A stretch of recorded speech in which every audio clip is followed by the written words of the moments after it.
Commander Vex-Nine clicked his mandibles in what could only be described as smug satisfaction. The lecture hall stretched before him, filled with 300 of the galaxy's finest military officers. Kalthani with their 6 arms crossed in disciplined attention, Morphex delegates tapping their claws rhythmically on their desks. Even the notoriously sleepy Blorvins had managed to keep their eye stalks pointed forward. This was going to be his masterpiece. Beings of the Galactic Defense Council, Vex-Nine began, his voice carrying that particular tone instructors use when they think they know everything about everything.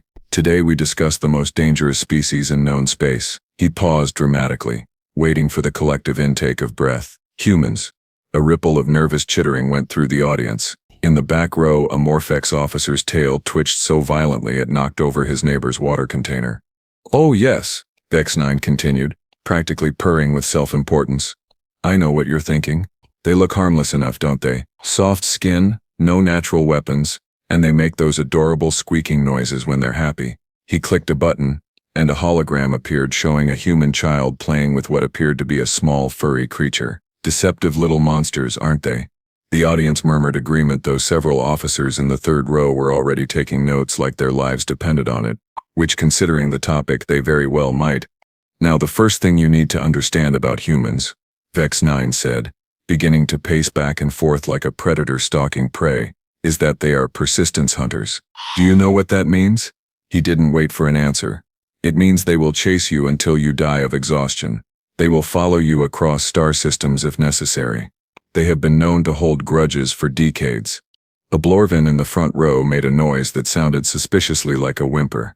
"Furthermore," the commander continued, warming to his subject, "humans have this peculiar thing called adrenaline. It's a chemical their bodies produce when threatened, and it turns them into berserkers. They feel no pain. They have increased strength, and most terrifyingly, they make extremely poor decisions at extremely high speed." This got some nervous laughter from the crowd. Everyone had heard the stories. But here's the thing that makes them truly dangerous. Vex-Nine leaned forward conspiratorially. "They pack bond with everything. You know how most species only form emotional attachments to their own kind? Humans will adopt a rock if it looks sad enough. They've been known to risk their lives for complete strangers, enemy species, and in one documented case, a plant that someone told them looked lonely." The note-taking intensified. "Now let me show you some warning signs." Vex-Nine clicked to his next slide, which showed a human female with bright orange hair tied back in what humans called a ponytail. Notice the confident posture, the direct eye contact, the way she's standing with her weight evenly distributed. This is a human, in what they call ready position. If you see this, run. He clicked again. Another human, this one male, sitting casually, with his arms crossed. And this is even worse. This is a human who thinks something is funny. When humans find dangerous situations amusing, you know you're in trouble. They have a saying, "Hold my beer, and watch this." If you ever hear those words, evacuate the planet. The audience was eating this up. Vex-Nine felt like a professor at the height of his career. He had their complete attention, their respect, excuse me? The voice came from the middle of the auditorium, soft, polite, with just a hint of what humans might call a southern accent. The kind of voice that could ask for directions to the nearest coffee shop and somehow make it sound like poetry. Vex-Nine's mandibles stopped clicking. His 3 hearts skipped a beat. Slowly, like a moon turning to face a dying sun, he looked toward the source of the voice. There, in row 15, seat 23, sat a human female. She had raised her hand. She had been there the entire time. The lecture hall went so quiet you could have heard a Morphex molting. 300 pairs of eyes, optical sensors, and various other seeing apparatus turned to stare at the human who had somehow infiltrated their How to Spot a Human Threat seminar. She had auburn hair pulled back in what Vex-Nine now realized with growing horror was indeed a ponytail. She was wearing what appeared to be a standard Galactic Defense Council uniform, though it fit her in a way that suggested either excellent tailoring or that human bodies were just naturally designed to look competent in military attire. Her posture was relaxed, confident, and she was looking at Vex-Nine with the sort of patient expression teachers use when waiting for a particularly slow student to work through a problem. Said Vex-Nine, his voice climbing about 3 octaves higher than usual. "Yes?" "Hi there," the human said brightly. and several officers in the front rows actually flinched at her cheerfulness. I'm Captain Maya Torres, representing Terra, in the recent diplomatic exchanges. I hope you don't mind, but I thought it might be educational to sit in on this lecture. You know, learn what you all think about us. The silence stretched on. Somewhere in the back, a Kulthane made a sound like air slowly escaping from a punctured spacesuit. You're... Vex-Nine swallowed hard. You're human. Guilty as charged, Maya said with a grin that showed entirely too many teeth. Though I have to say, some of your information is a little outdated. Outdated? Vex-Nine's voice cracked like a teenager asking someone to prom. Well, yes. For instance, that bit about us chasing prey until it dies of exhaustion? That's technically true, but we've gotten much more efficient about it since we developed faster-than-light travel. Now we just use spaceships. She paused thoughtfully. Much less cardio involved. A nervous titter ran through the audience. This was not going according to anyone's plan. And the adrenaline thing, Maya continued conversationally. You made it sound like we can't control it. But actually, most humans learn to manage their fight-or-flight response pretty early on. We call it adulting, though I'll grant you, some of us are better at it than others. Vex-Nine felt his world tilting sideways.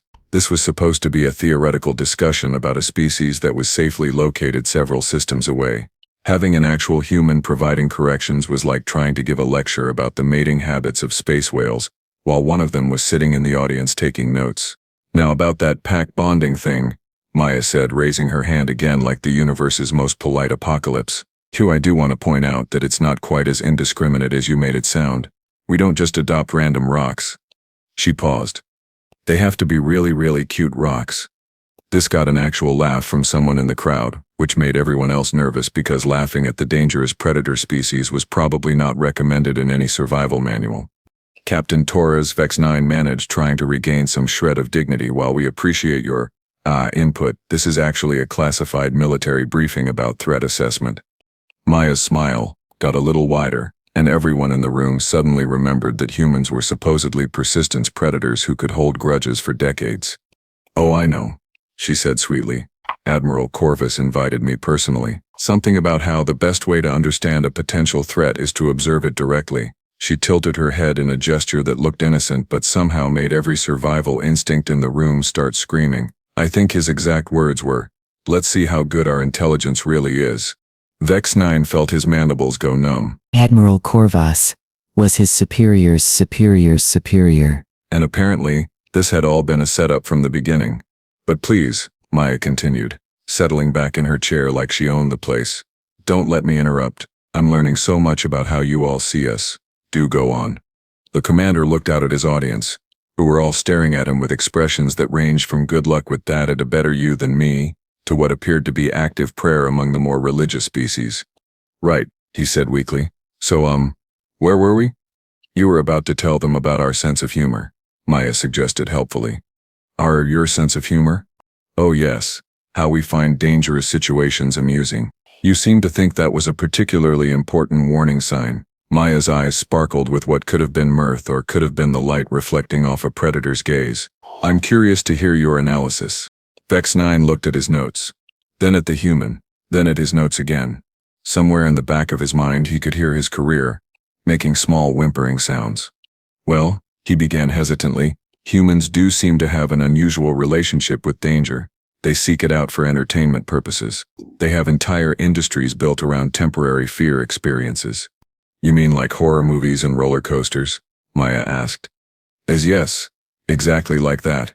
Most species avoid fear-inducing stimuli, but humans actively pursue them and then claim to have enjoyed the experience.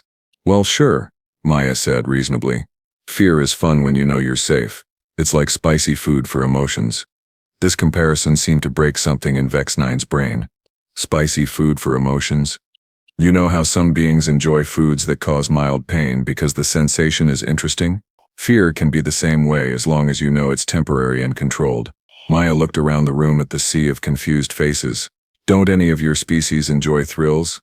There was a long pause while everyone tried to process the concept of voluntarily experiencing terror for recreational purposes. The Morphex have competitive claw sharpening. Someone offered weakly from the back. That's not the same thing, a Morphex delegate protested. That's practical skill development with social bonding aspects. So are human horror movies, Maya pointed out. We watch scary things together, and then we bond over the shared experience of having been safely frightened. It's actually quite social. Vex-Nine felt like he was trying to explain quantum physics to a sentient plant. But why would you want to feel afraid? Same reason you might want to feel surprised or curious or challenged? Maya said with a shrug. Emotions are experiences. Variety makes life interesting. But fear is a survival mechanism. It's supposed to keep you alive by making you avoid dangerous situations. Right, but we're smart enough to distinguish between real danger and pretend danger. When I watch a movie about space monsters, I know the space monsters aren't actually in my living room, so I can enjoy the adrenaline rush without any actual risk. The room absorbed this information like a sponge trying to soak up a star. This, said a Kalthani officer in the front row, explains so much about human military tactics. How so? Maya asked. Genuinely curious. Well, if you enjoy controlled fear experiences, then you would naturally be more comfortable with high-risk strategies that other species would consider insane. Maya considered this. That's actually not wrong. We do tend to have a different risk tolerance than most species, but I'd say it's less about enjoying fear and more about being comfortable with uncertainty. Uncertainty? Vex-Nine latched onto this like a drowning man grabbing a life preserver. Sure, look, the universe is a big, weird, unpredictable place. You can either spend all your time being afraid of what might happen, or you can accept that you can't control everything, and just do your best to roll with whatever comes up. Maya gestured around the room.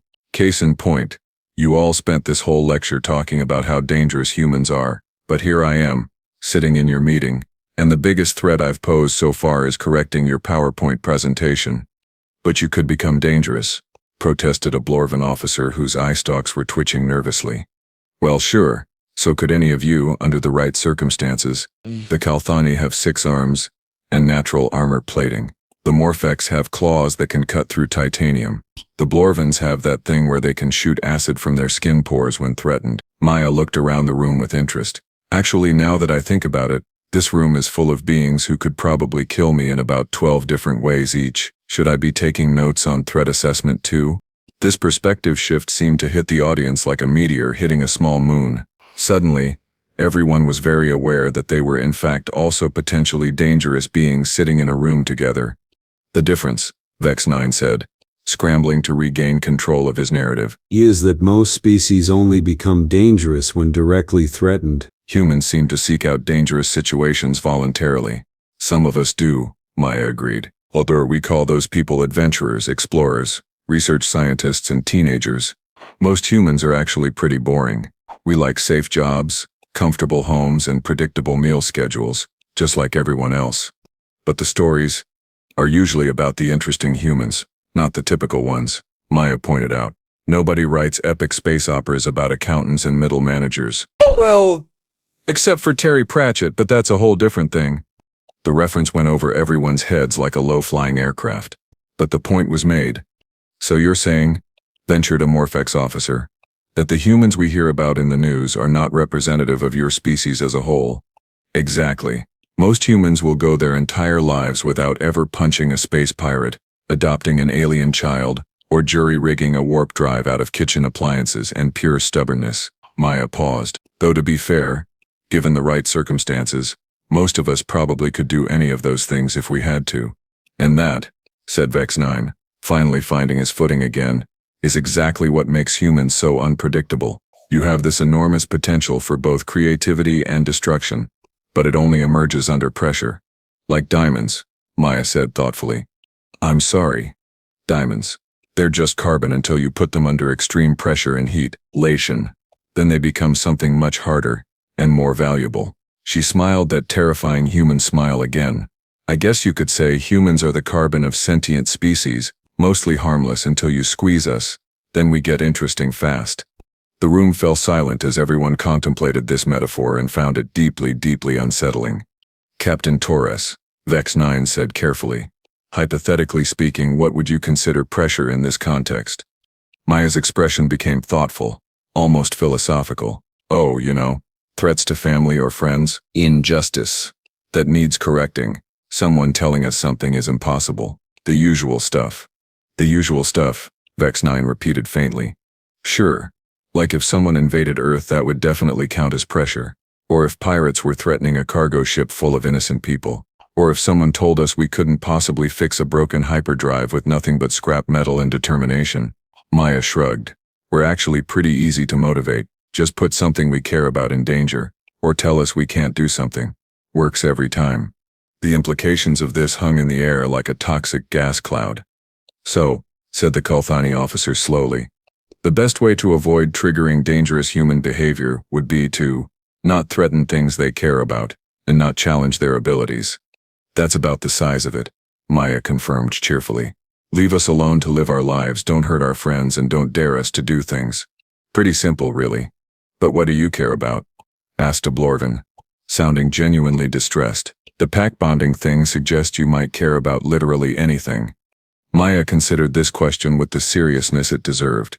Well, definitely our families and friends. Our pets, obviously. Our homes, our communities, our ideals about how people should treat each other. Justice, fairness, freedom, the right to make our own choices. She paused. Oh, and our coffee. Don't mess with human coffee supplies. That never ends well. Several officers were frantically scribbling notes. Is that all? Vex-Nine asked hopefully. Oh no, that's just the big stuff. We also care about art, music, stories, games, sports, food, scientific discovery, exploration, adventure, romance, comedy, beauty, truth. Maya trailed off, looking around at the increasingly panicked expressions. You know what? Maybe it would be easier to list things we don't care about. Yes, please, said Vex-Nine desperately. Maya thought for a long moment. Nope, can't think of anything.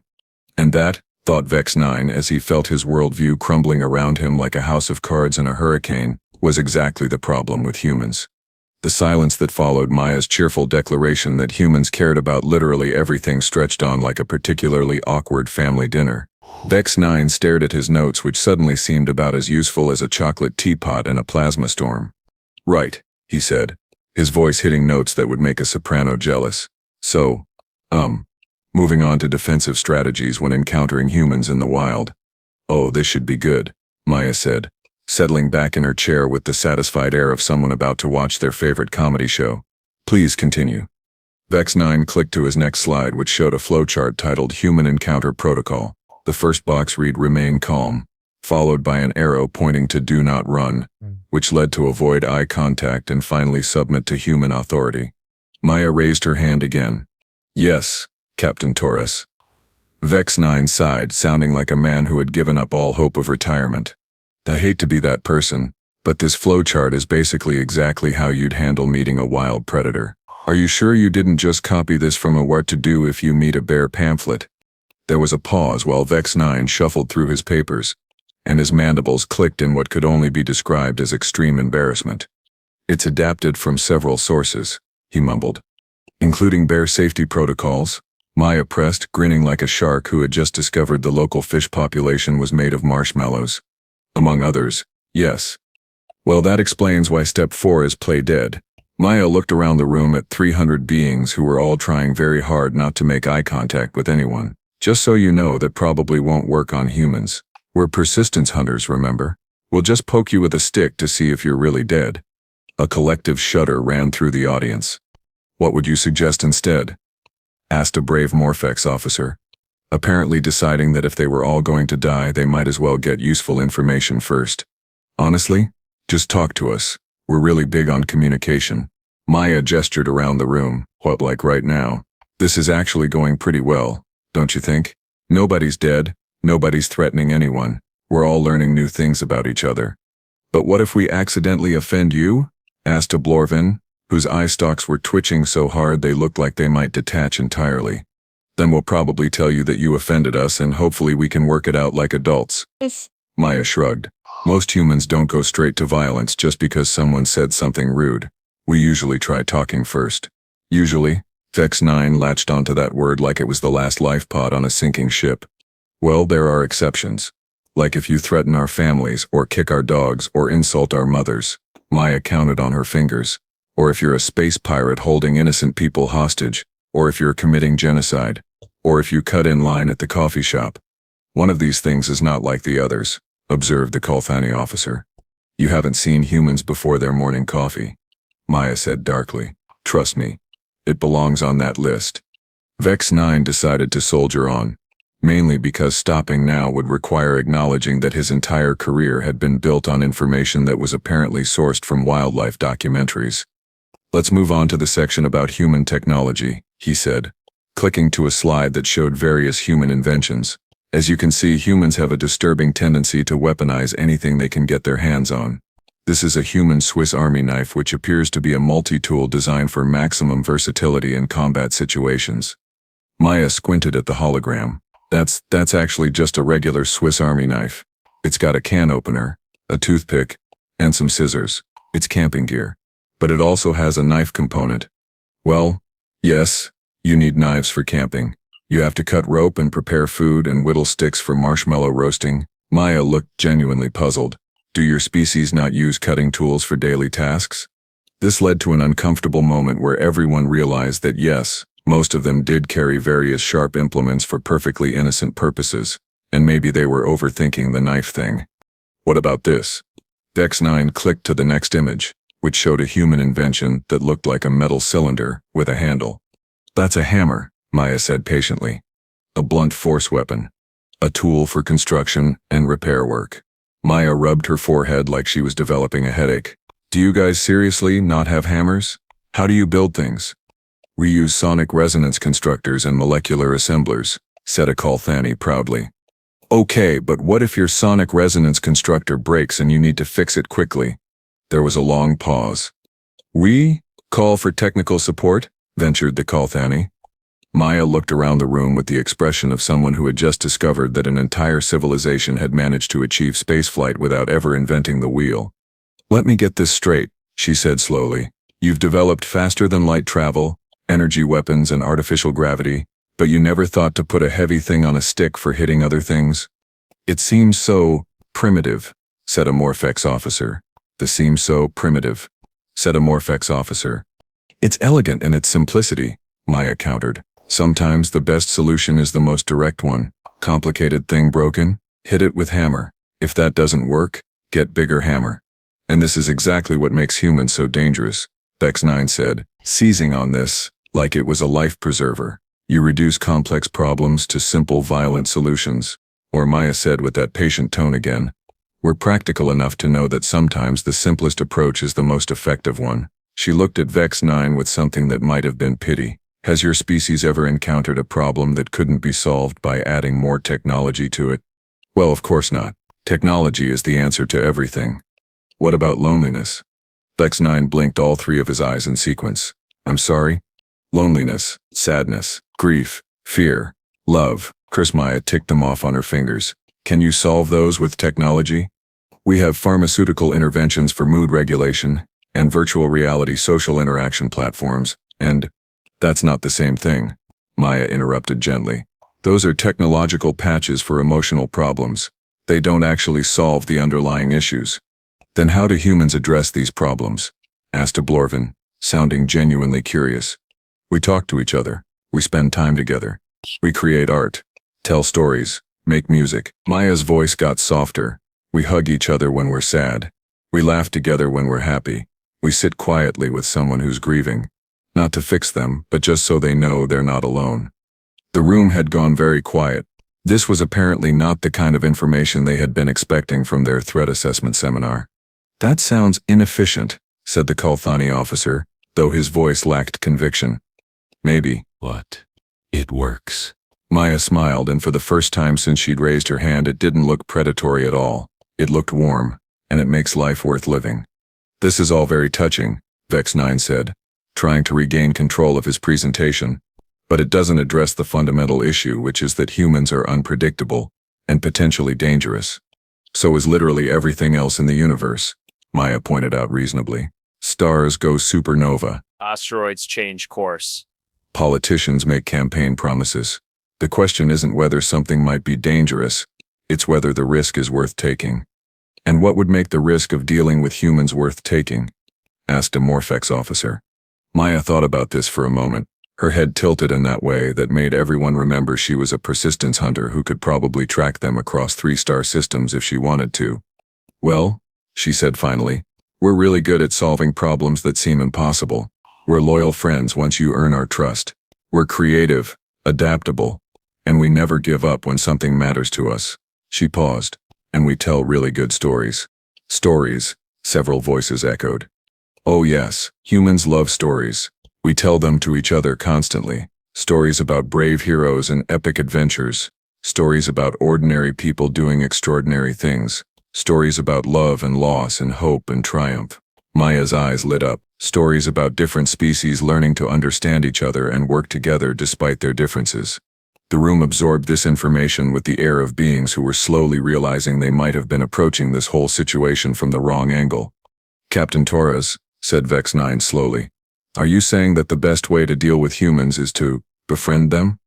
I'm saying that the best way to deal with any intelligent species is to treat them like people instead of problems, Maya replied. Get to know them. Find out what they care about, what makes them laugh, what scares them, what they dream of achieving. She looked around the room. You've spent all this time learning how to defend against humans, but has anyone ever just tried talking to us like we're potential allies instead of inevitable enemies? The silence that followed was so profound it could have been used to calibrate sensitive audio equipment. That's actually a very good point, admitted the Kalthani officer. Of course it is, Maya said with a grin that was definitely predatory again, but somehow also friendly. Humans didn't become the dominant species on our planet by being stupid. We got there by being adaptable, cooperative, and really, really stubborn. And what happens when those traits are directed at something you oppose? Asked Vex-Nine, playing his last card. Maya's expression became thoughtful, almost distant. Then you'd better hope you're on the right side of history, because we have a tendency to keep pushing until things change. She refocused on the room. But here's the thing.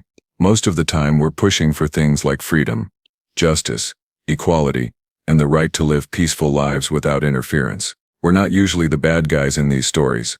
Usually, nobody's perfect. Humans have made mistakes, done terrible things, fought wars over stupid reasons.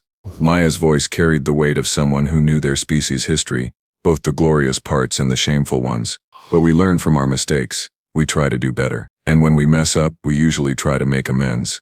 How do we know you won't decide we're a threat that needs to be eliminated? Asked a Blorvan, voicing the fear that had been lurking in the back of everyone's mind. Maya looked genuinely surprised by the question. Why would we do that? You haven't threatened us, you haven't hurt anyone we care about, and you haven't told us we can't do something. Why? She gestured around the room. You're just trying to understand us, which is actually pretty reasonable. If anything, the fact that you're concerned enough to study us suggests you're the kind of beings we'd want to be friends with. Friends? Vex-Nine's voice cracked again. Sure, like friends worry about each other, try to understand each other, look out for each other's best interests. Maya's smile was warm enough to power a small city. Enemies just try to destroy each other without bothering to find out why they're fighting in the first place. And which are we? Asked the Morphex officer. Maya looked around the room, taking in 300 beings who had spent their afternoon learning about human threat assessment and had ended up getting an impromptu lesson in human philosophy instead. That, she said softly, is entirely up to you. The room stayed quiet for a long moment, everyone processing the implications of what had just happened. They had come here expecting to learn how to defend against a dangerous species, and instead they had discovered that the dangerous species was perfectly willing to explain itself and maybe even be reasoned with. I think, said Admiral Corvus, stepping out from behind a pillar where he had apparently been lurking for the entire presentation, that this has been a most educational afternoon.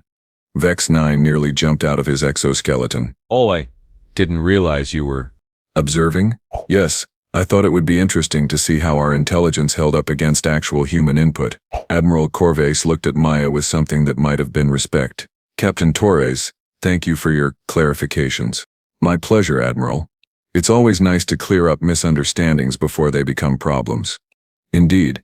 Admiral Corvus looked out at the audience, who were all staring at him with expressions ranging from confusion to mild panic.